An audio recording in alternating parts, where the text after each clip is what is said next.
2 Samuel 14. Joab, son of Zeruiah, knew that the king's heart longed for Absalom. So Joab sent someone to Tekoa, and had a wise woman brought from there. He said to her, "Pretend you are in mourning, dress in mourning clothes, and don't use any cosmetic lotions. Act like a woman who has spent many days grieving for the dead.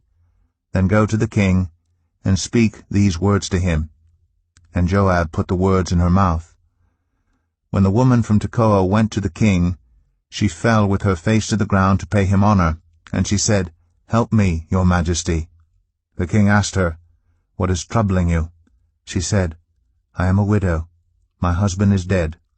I, your servant, had 2 sons. They got into a fight with each other in the field, and no one was there to separate them. One struck the other and killed him.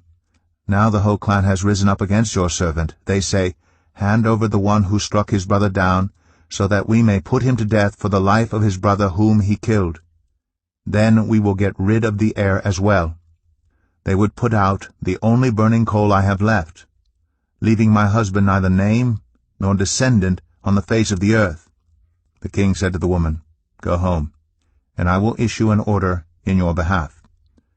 But the woman from Tekoa said to him, "Let my lord the king pardon me and my family, and let the king and his throne be without guilt." The king replied, "If anyone says anything to you, bring them to me, and they will not bother you again."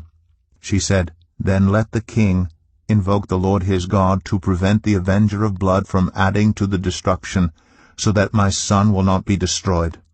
As surely as the Lord lives," he said, "not one hair of your son's head will fall to the ground."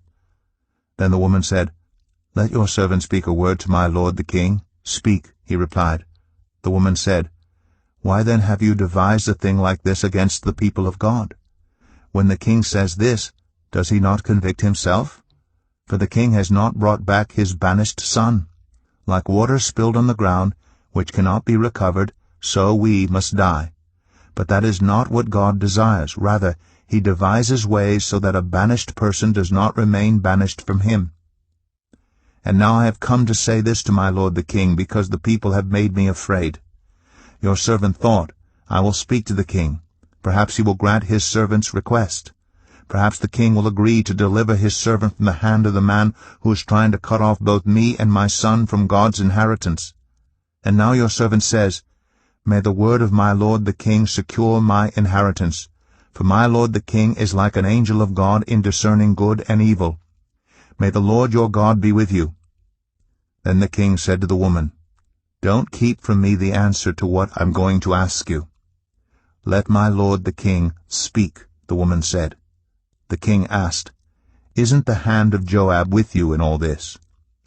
The woman answered, "As surely as you live, my lord the king, no one can turn to the right or to the left from anything my lord the king says.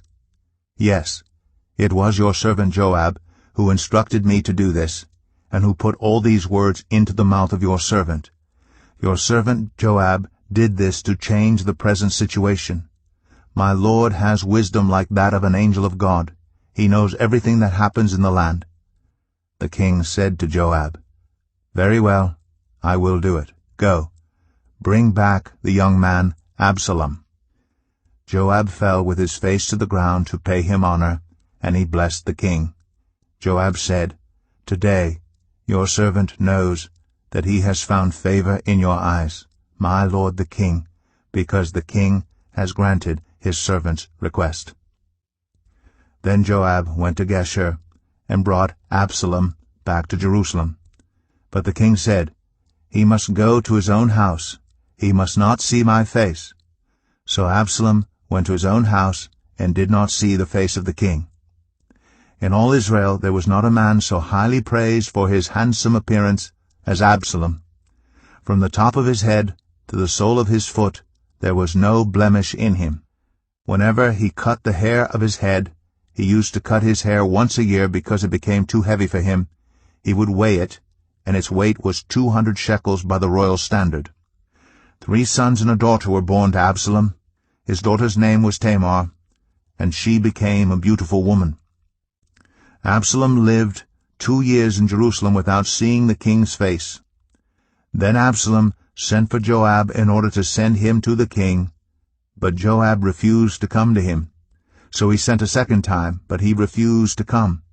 Then he said to his servants, "Look, Joab's field is next to mine, and he has barley there. Go and set it on fire." So Absalom's servants set the field on fire. Then Joab did go to Absalom's house, and he said to him, "Why have your servants set my field on fire?" Absalom said to Joab, "Look, I sent word to you and said, 'Come here so I can send you to the king to ask, why have I come from Geshur? It would be better for me if I were still there. Now then, I want to see the king's face. And if I'm guilty of anything, let him put me to death.'" So Joab went to the king and told him this.